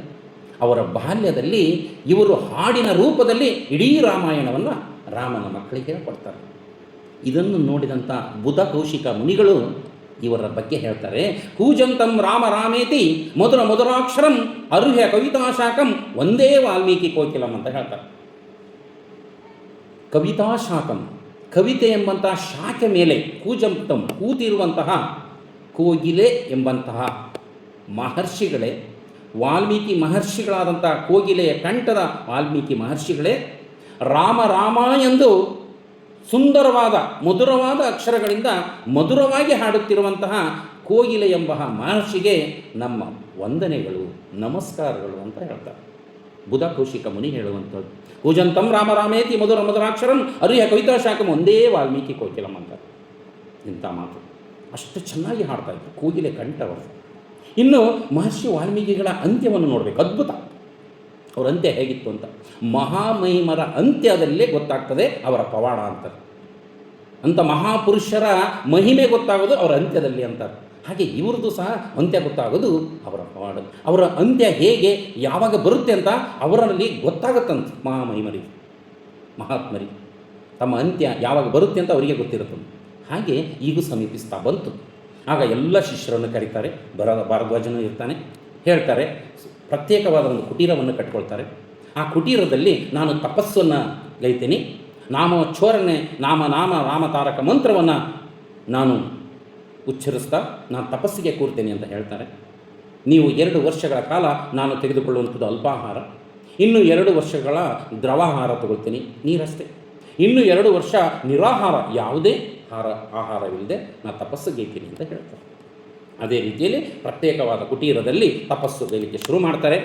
ಇದೇ ರಾಮತಾರಕ ಮಂತ್ರವನ್ನು ಶುರು ಮಾಡ್ತಾರೆ. 2 ವರ್ಷ ಸ್ವಲ್ಪ ಆಹಾರವನ್ನು ತಗೊಳ್ತಾ ಹೋಗ್ತಾರೆ. ಇನ್ನು 2 ವರ್ಷ ಬರೀ ದ್ರವ ಆಹಾರ, ನೀರು ಮಾತ್ರ. ಇನ್ನು 2 ವರ್ಷ ಏನೂ ಆಹಾರ ಇಲ್ಲದೆ ತಪಸ್ಸು ಮಾಡ್ತಾರೆ. ಬಾಗಿಲನ್ನು ಯಾರೂ ತೆಗೆಯಬಾರದು ಅಂತ ಕಟ್ಟಾಜ್ಞೆ ಮಾಡಿರ್ತಾರೆ. ಬಾಗಿಲು ಯಾರೂ ತೆಗೆಯೋದಿಲ್ಲ. ಆಗ ಅವರ ರಾಮನಾಮದ ಉಚ್ಚಾರಣೆ ನಡೀತಾ ಇದೆ. ಬರ್ತಾ ಏನಾಗುತ್ತೆ, ಡಿಸ್ಟೆನ್ಸ್ ಹೆಚ್ಚಾಗುತ್ತೆ. ರಾಮ ರಾಮ ರಾಮ ಅನ್ನುವಂತಹದ್ದು ಉಚ್ಚಾರ ಮಧ್ಯೆ ಬಿಟ್ಟು ಬರಲಿಕ್ಕೆ ಶುರುವಾಗುತ್ತೆ. ಕೊನೆಗೆ ಇನ್ನೂ ಡಿಸ್ಟೆನ್ಸ್ ಹೆಚ್ಚಾಗುತ್ತೆ. ಕೊನೆಗೆ ಒಂದು ದಿನ ಶುಶ್ರಾವ್ಯ ಓಂಕಾರ ನಾದದೊಂದಿಗೆ ಇಡೀ ಶಬ್ದ ನಿಂತು ಬಿಡುತ್ತೆ. ನಿಂತ ತಕ್ಷಣ ಹೊರಗಿರುವಂಥ ಭಾರದ್ವಾಜ ಶಿಷ್ಯರು ಕೇಳ್ತಾ ಇರ್ತಾರೆ. ನಿಂತಿದ್ದು ಗೊತ್ತಾಗುತ್ತೆ. ರಾಮನಾಮ ಉಚ್ಚಾರಣೆ ನಿಲ್ತು ಅಂತ ಗೊತ್ತಾದಾಗ ಬಾಗಿಲು ತೆರೀತಾರೆ. ತೆಗೆದ ತಕ್ಷಣ ಅದ್ಭುತ. ಏನು ಅದ್ಭುತ, ಸಂಪೂರ್ಣ ಹುತ್ತ ಬೆಳೆದಿದೆ. ವಾಲ್ಮೀಕಿ ಮಹರ್ಷಿಗಳು ಕಾಣೋದೇ ಇಲ್ಲ. ಸುತ್ತಲೂ ಹೂವಿನ ಗಿಡಗಳು, ಹೂವು ಬಿಟ್ಟಿದ್ದಾವೆ, ಸುವಾಸನೆ ಸುಗಂಧ ಪರಿಮಳ ಬರ್ತಾ ಇದೆ. ಇದನ್ನು ನೋಡಿದಂತಹ ಭಾರದ್ವಾಜರು ಈ ಮಾತನ್ನು ಹೇಳ್ತಾರೆ. ಹಿಂಸಾ ವಿನೋದಿಯಾದಂತಹ ಬೇಡನಾದಂತಹ ರತ್ನಾಕರ ಈ ನಾರದ ಮಹರ್ಷಿಗಳ ಸಲಹೆಯಂತೆ ಘೋರವಾದ ರಾಮತಾರಕ ಮಂತ್ರದಿಂದ ಘೋರವಾದ ತಪಸ್ಸನ್ನು ಗೈದು ಪುನರ್ಜನ್ಮ ಪಡೆದು ಜೀವನ ಸಾಕ್ಷಾತ್ಕಾರವನ್ನು ಪಡೆದು ರತ್ನಾಕರ ವಾಲ್ಮೀಕಿಯಾಗಿ ತನ್ನ ಜೀವನದ ಉದ್ದೇಶವನ್ನು ಸಾರ್ಥಕಪಡಿಸಿಕೊಂಡು ಅದೇ ವಾಲ್ಮೀಕದಲ್ಲಿ ಐಕ್ಯವಾದರು ಮಹಾನ್ ಋಷಿಗಳು, ಮಹರ್ಷಿಗಳು ಅಂತ ಹೇಳ್ತಾರೆ. ಇನ್ನು ಶಿಷ್ಯಂದ್ರೆಲ್ಲ ಆ ಕಳೆ ಬರಹವನ್ನು ತೆಗಿಬೇಕು ಅಂತ ಮುಂದಾದಾಗ ಅದನ್ನು ತೆಗೆದು ಸಂಸ್ಕಾರ ಮಾಡೋಣ ಅಂದಾಗ ಬೇಡ, ಭಾರದ್ವಾಜರು ಹೇಳುವ ಮಾತು ಬೇಡ ತೆಗೆಯೋದು, ಅದು ಮಣ್ಣೆ, ಅದು ಹುತ್ತವೇ, ಹಾಗಾಗಿ ಅಲ್ಲೇ ಅವರು ಐಕ್ಯವಾಗಬೇಕು ಇಷ್ಟಪಟ್ಟಂತೆ ಅಂತ ಹೇಳಿ ಅವರನ್ನು ಅಲ್ಲೇ ಬಿಡ್ತಾರೆ. ಉತ್ತರ ಪ್ರದೇಶದ ಉಜ್ಜಯಿನಿ ಹತ್ತಿರ ಸೀತಾಮಡಿ ಬೆಟ್ಟದಲ್ಲಿ ಅನೇಕ ಹುತ್ತಗಳನ್ನು ನೋಡ್ತೇವೆ. ವಾಲ್ಮೀಕಿ ಮಹರ್ಷಿಗಳ ದೊಡ್ಡದಾದ ಮೂರ್ತಿಯನ್ನು ಈಗಲೂ ನೋಡಲಿಕ್ಕೆ ಸಿಗ್ತದೆ. ಅಂತಹ ಮಹರ್ಷಿ ವಾಲ್ಮೀಕಿಯವರ ಅಂತ್ಯ ಈ ರೀತಿಯಲ್ಲಿ ಪವಾಡ ಪುರುಷರು ಮತ್ತು ಮಹಾನ್ ವ್ಯಕ್ತಿಗಳು ಅನ್ಬೋದು. ನಂತರ ಅವರು ಕೊಟ್ಟಂಥ ಕೊಡುಗೆ ಬಹಳಷ್ಟು ಅದ್ವಿತೀಯವಾದ್ದು. ರಾಮಾಯಣದಲ್ಲಿ ಅನೇಕ ಆದರ್ಶ ಮೌಲ್ಯಗಳನ್ನು ಪದೇ ಪ್ರತಿಯೊಂದರಲ್ಲೂ ಹೇಳ್ತಾ ಬರ್ತಾರೆ. ಅದರಲ್ಲಿ ಕೆಲವೊಂದು ಮಾತ್ರ ಆದರ್ಶಗಳನ್ನು, ಮೌಲ್ಯಗಳನ್ನು ಯಾವ ರೀತಿ ಹೇಳಿದ್ದಾರೆ ಅಂತ ಕೆಲವೊಂದು ಮಾತ್ರ ನಾನು ಹೇಳಲಿಕ್ಕೆ ಇಷ್ಟಪಡ್ತೇನೆ. ಇವತ್ತು ರಾವಣರ ಯುದ್ಧ ನಡೀತದೆ, ರಾವಣನ ಸಂಹಾರ ಆಗ್ತದೆ. ಆಗ ಲಕ್ಷ್ಮಣ ಇಡೀ ರತ್ನಖಚಿತವಾದಂಥ ಸಿಂಹಾಸನ, ಇಡೀ ಬಂಗಾರದ ಅರಮನೆ, ಸುಭಿಕ್ಷವಾದಂಥ ಶ್ರೀಲಂಕಾವನ್ನು ನೋಡಿ ಲಕ್ಷ್ಮಣ ತನ್ನ ಅಣ್ಣನಿಗೆ ರಾಮನಿಗೆ ಹೇಳ್ತಾರೆ, ಅಣ್ಣ ನಾವು ಇಲ್ಲೇ ಇದ್ದು ಬಿಡೋಣ, ಇಲ್ಲೇ ಸಿಂಹಾಸನಾಧೀಶನಾಗೋಣ, ಇಲ್ಲಿಂದನೇ ಅಯೋಧ್ಯೆ ಎಲ್ಲವನ್ನು ನಿಭಾಯಿಸೋಣ ಅಂತ ಹೇಳಿದಾಗ, ರಾಜ್ಯಭಾರ ಮಾಡೋಣ ಅಂದಾಗ ಶ್ರೀರಾಮ ಹೇಳ್ತಾರೆ, ಜನನಿ ಜನ್ಮ ಭೂಮಿಶ್ಚ ಸ್ವರ್ಗಾದಪಿ ಗರಿಯಸಿ ಅನ್ನೋ ಮಾತನ್ನು ಹೇಳ್ತಾರೆ. ಜನ್ಮ ನೀಡಿದಂತಹ ತಾಯಿ ಎಷ್ಟು ಮುಖ್ಯನೋ ಅದಕ್ಕಿಂತ ಅಯೋಧ್ಯೆ ಎಂಬಂತಹ ಮಣ್ಣು ಭೂಮಿ ಅದಕ್ಕಿಂತಲೂ ಮಿಗಿಲು, ಸ್ವರ್ಗಕ್ಕಿಂತಲೂ ಮಿಗಿಲು ಆ ಭೂತಾಯಿಯಪ್ಪ. ಹಾಗಾಗಿ ನಾವು ಅಯೋಧ್ಯೆಗೆ ಹೋಗಬೇಕು ಅನ್ನೋ ಮಾತನ್ನು ಹೇಳ್ತಾನೆ. ಎಂಥ ಸಾಮಾಜಿಕ ಮೌಲ್ಯ, ಆಧ್ಯಾತ್ಮಿಕ ಮೌಲ್ಯ ಅದು. ನಂತರದಲ್ಲಿ ಇನ್ನೊಂದು ಮೌಲ್ಯಗಳನ್ನು ಹೊರತು ಕೇಳ್ತಾ ಬಂದರೆ, ರಾವಣನ ಸಂಹಾರ ಆಗುತ್ತೆ. ಅದು ವಿಜಯದಶಮಿಯಾಗಿ ಅಲ್ಲಿ ಆಚರಿಸ್ತಾರೆ ಎಲ್ಲ ಕಡೆ. ಸಂಹಾರ ಮಾಡಿದ ನಂತರ ರಾಮ, ಲಕ್ಷ್ಮಣ, ಸೀತಾ, ನಂತರ ಹನುಮಂತ, ಇನ್ನೂ ಅನೇಕ ವಾನರರು ಎಲ್ಲ ಶ್ರೀಲಂಕಾವನ್ನು ಬಿಟ್ಟು ಅಯೋಧ್ಯೆಗೆ ಬರ್ತಾರೆ. ರಥದ ಮೂಲಕ, ಕುದುರೆಯ ಮೂಲಕ ಬರ್ತಾರೆ. ಈ ಬರುವಂಥ ಅಯೋಧ್ಯೆಯಲ್ಲಿ ಎಲ್ಲರೂ ಸಹ ದೀಪವನ್ನು ಇಟ್ಕೊಂಡು ಅವರನ್ನು ಸ್ವಾಗತಿಸ್ತಾರೆ. ಅದು ದೀಪಾವಳಿ. ನಡುವೆ ಲಂಕಾದಿಂದ, ಶ್ರೀಲಂಕೆಯಿಂದ ಅಯೋಧ್ಯೆಗೆ ಬರುವಂಥ 21 ದಿನ ಪ್ರಯಾಣ ಆಗುತ್ತೆ. ಈಗಲೂ ಪ್ರಯಾಣದಲ್ಲಿ ಇದ್ದಾರೆ. ಆ ಪ್ರಯಾಣ ಈಗಲೂ ಸಹ ರಥದ ಮೂಲಕ, ಕುದುರೆಯ ಮೂಲಕ ಶ್ರೀಲಂಕಾದಿಂದ ಅಯೋಧ್ಯೆಗೆ ಬರಲಿಕ್ಕೆ ತಗೊಳ್ಳುವಂಥದ್ದು 21 ದಿನವೇ ಅನ್ನೋದನ್ನು ಪತ್ತೆ ಮಾಡಿದ್ದಾರೆ, ಕಂಡುಹಿಡಿದಿದ್ದಾರೆ. ಇದು ಕಾಕತಾಳೀಯ ಅನಿಸ್ಕೊಂಡ್ರೂ ಸಹ ವಾಸ್ತವಿಕತೆ. ನಂತರ ಇನ್ನೊಂದು ಆದರ್ಶವನ್ನು ನೋಡೋದಾದರೆ, ಭರತ ಇರೋದಿಲ್ಲ. ಯಾರು ರಾಮ, ಲಕ್ಷ್ಮಣ, ಸೀತೆ ವನವಾಸಕ್ಕೆ ಹೋಗುವಾಗ ಭರತ ಇರೋದಿಲ್ಲ, ವಿದ್ಯಾಭ್ಯಾಸಕ್ಕೆ ಹೋಗಿರ್ತಾನೆ. ಯಾವಾಗ ಇವರು ಹೋದ ಆದಮೇಲೆ ಬರ್ತಾನೆ ಅರಮನೆಯಲ್ಲಿ, ನೋಡ್ತಾನೆ ಎಲ್ಲ ಅಣ್ಣ ಅಣ್ಣ ಅಣ್ಣ ಅಂತಾನೆ, ಇರೋದಿಲ್ಲ. ಈ ರೀತಿ ಎಲ್ಲ ವಿಷಯವನ್ನು ಹೇಳಿದಾಗ ಮತ್ತೆ ಅವನು ಕಾಡಿಗೆ ಹುಡುಕೊಂಡು ಹೋಗ್ತಾನೆ ಅವರು. ಇಲ್ಲ ಅಣ್ಣ, ನಮ್ಮ ತಾಯಿಯ ತಪ್ಪನ್ನು ಕ್ಷಮಿಸಿ ನೀವು ಬನ್ನಿ, ರಾಜ್ಯಭಾರ ಮಾಡಿ ಅಂತ ಗೋಗರಿತಾನೆ. ಬರೋದಿಲ್ಲ. ಆಗ ನಿಮ್ಮ ಪಾದುಕೆಯನ್ನಾದರೂ ಕೊಡಿ ಅಂತ ತಗೊಂಡು ಬಂದು ಸಿಂಹಾಸನದ ಮೇಲೆ ಇಟ್ಟು ರಾಜ್ಯಭಾರವನ್ನು ಮಾಡ್ತಾರೆ. ಎಂಥ ರಾಜಕೀಯ ಮೌಲ್ಯ! ಅವರಿಗೆ ಸಿಂಹಾಸನನೇ ಬೇಡ. ಭಾರತ ನಿರ್ಲಿಪ್ತ, ಅಧಿಕಾರ ನಿರ್ಲಿಪ್ತತೆಯ ಆದರ್ಶ ಸಹೋದರ ಅನಿಸ್ಕೊಳ್ತಾನೆ. ನಂತರ ಇನ್ನೊಂದು ವಿಚಾರ, ಸೀತೆಯ ಅಪಹರಣ ಆಗುತ್ತೆ. ಪುಷ್ಪಕ ವಿಮಾನದಲ್ಲಿ ರಾವಣ ಸೀತೆಯನ್ನು ಅಪಹರಿಸಿಕೊಂಡು ಹೋಗುವಾಗ ಸೀತೆ ತನ್ನ ಎಲ್ಲ ಆಭರಣಗಳನ್ನು ತೆಗೆದು ಬಟ್ಟೆಯಲ್ಲಿ ಸುತ್ತಿ ಎಸೆತಾಳೆ ಕಾಡಿನಲ್ಲಿ. ಅದು ಕೆಳಗೆ ಹನುಮಂತನಿಗೆ ಸಿಗ್ತದೆ. ಹನುಮಂತನು ಅದನ್ನು ತಗೊಂಡು ಈ ರಾಮ ಲಕ್ಷ್ಮಣರು ಸೀತೆಯನ್ನು ಅರಸುತ್ತಾ ಬಂದಾಗ, ಈ ಹನುಮಂತನ ಸಖ್ಯ ಬೆಳೆದಾಗ ಹನುಮಂತ ತನ್ನಲ್ಲಿಟ್ಟಿರೋ ಆಭರಣಗಳನ್ನು ತೋರಿಸ್ತಾನೆ. ಯಾರೋ ಒಬ್ಬರು ಚೀತ್ಕಾರ ಮಾಡ್ತಾ ಹೋಗ್ತಾ ಇದ್ದರು ಪುಷ್ಪಕ ವಿಮಾನದಲ್ಲಿ. ಅಲ್ಲಿಂದ ಬಿದ್ದಂಥ ಆಭರಣಗಳು ಅಂದಾಗ ಶ್ರೀರಾಮನ ಆಭರಣಗಳನ್ನು ನೋಡಿ ಕಣ್ಣೆಲ್ಲ ಮಂಜಾಗಿಬಿಡುತ್ತೆ. ನೋಡಿ, ವಾಲ್ಮೀಕಿ ಮಹರ್ಷಿಗಳು ವಿಷ್ಣುವಿನ ಅವತಾರವಾದರೂ ಮನುಷ್ಯನಿಗೆ ಇರಬೇಕಾದಂಥ ಪ್ರತಿಯೊಂದು ಗುಣಗಳನ್ನು ಶ್ರೀರಾಮನಲ್ಲಿ ತರ್ತಾರೆ. ಕಷ್ಟ ಕಾರ್ಪಣ್ಯಗಳನ್ನು ಕೊಡ್ತಾರೆ. ವನವಾಸ ಆಗ್ತದೆ. ಎಲ್ಲ ಕಷ್ಟಗಳನ್ನು ಮನುಷ್ಯರ ರೀತಿಯಲ್ಲೇ ಕೊಡ್ತಾನೆ. ಮತ್ತು ವಿಷ್ಣುವಿನ ಅವತಾರ್ಯವ ಎಷ್ಟು ಮಟ್ಟಕ್ಕೆ ತಿಳ್ತಾರೆ. ಆ ಆಭರಣಗಳು ನೋಡಿ ಅವರಿಗೆ ಮಂಕು ಕೊದಂಗಾಗ್ಬಿಡುತ್ತೆ, ಕಣ್ಣಲ್ಲಿ ನೀರು ಬರುತ್ತೆ. ಅವ್ರು ಗುರುತಿಸ್ಲಿಕ್ಕೆ ಆಗಲ್ಲ. ತಕ್ಷಣ ಸಹೋದರನಿಗೆ ಕೊಡ್ತಾನೆ, ಲಕ್ಷ್ಮಣ ಇದು ನಿನ್ನ ಹತ್ತಿಗೆ, ಅದನ್ನು ನೋಡಪ್ಪ ಅಂದಾಗ ಅವನು ಹೇಳುವಂಥ ಮಾತು.